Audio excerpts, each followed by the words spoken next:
Hare Krishna. So in text 2 of Sri Shikshashtakam by Chaitanya Mahaprabhu, he explains, Nam Namakari Bahuda Nij Sarva Shaktis Tatrarpita Niyamita Smarane Nakalaha Etadrishi Tava Kripa Bhagavan Mamapi Durdeva Medrishamiha Janina Nurakaha. So Lord Chaitanya Mahaprabhu is telling us how a mood of sadhaka should be. These 8 verses of Shikshashtakam is actually 8 stages of bhakti.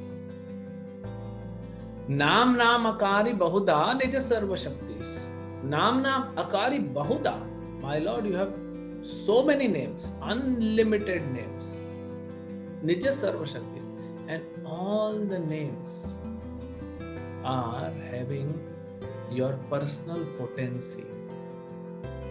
Abhinatva Nama Namino. If there is no difference between the Nami, Lord Krishna, and Krishna's name, that means there is no difference in the potency.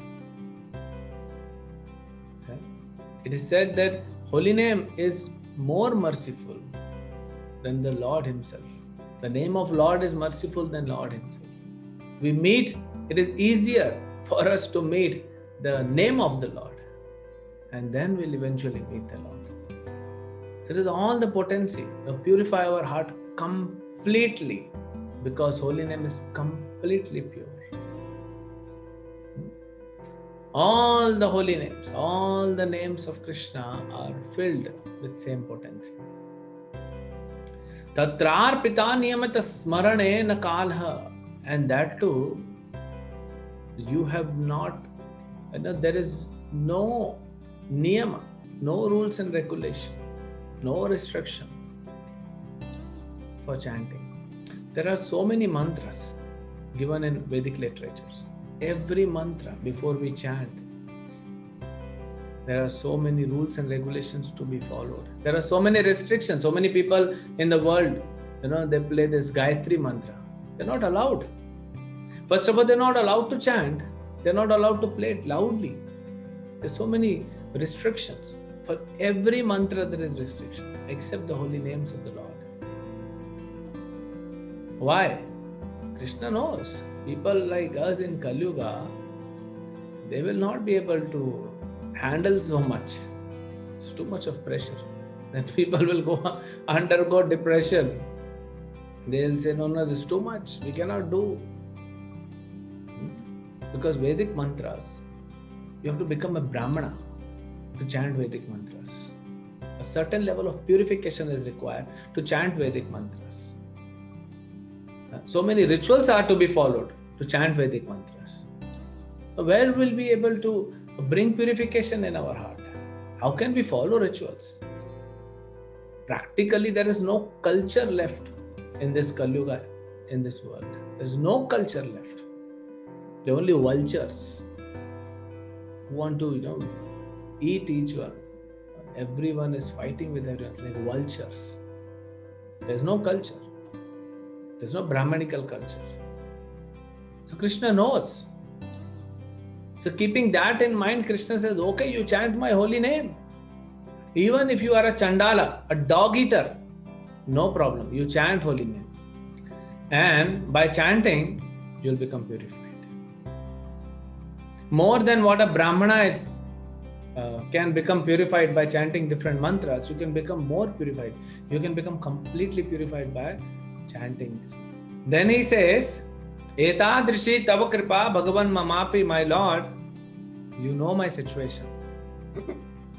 That's why you're so merciful that you have given your holy names, so that I can be purified and attain your lotus feet.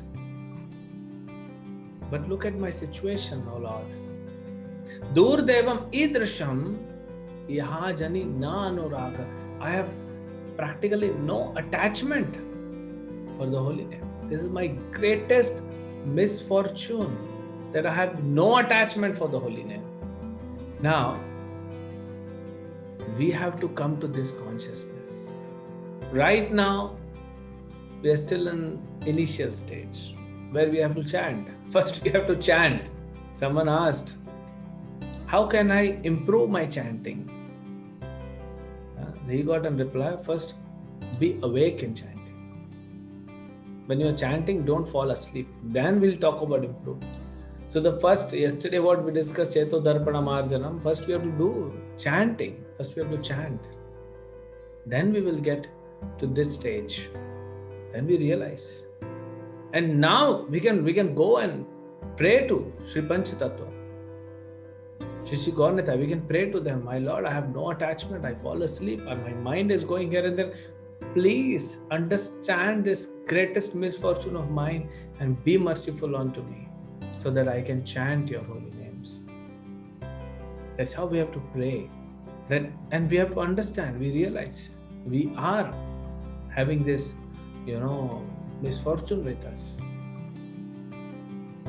All the living entities in Kali Yuga, same problem. So it's not that we stop chanting. Sometimes devotees feel, okay, if I'm not able to chant, I should stop chanting. If I'm not able to control my mind, no, you keep the process on. Somehow the other, Srila Prabhupada says, somehow the other chant. And then gradually, bits and pieces. Here and there, some heart, our heart will get purified at some places. And that little purification will give rise to more enthusiasm to chant, a desire to chant. So that is required. Because some purification, then more desire. And some more purification, then some more desire. It's a chain reaction. There are some things where, because of coronavirus, government is saying break the chain. But this chain reaction, we have to start this chain reaction. Our heart is completely, contaminated. You chant little bit, little it will become. Somehow force, a little it will become purified. And with that little purification, you will have developed little more desire to chant. And then you chant more, then more purification, then more chanting, more purification, more chanting, more purification. This will continue. For that, we have to pray. Durdevam idishram iha jani na anuvaka. We should pray to Lord and never stop chanting. Hare Krishna. Shri Harinam Prabhu ki jai.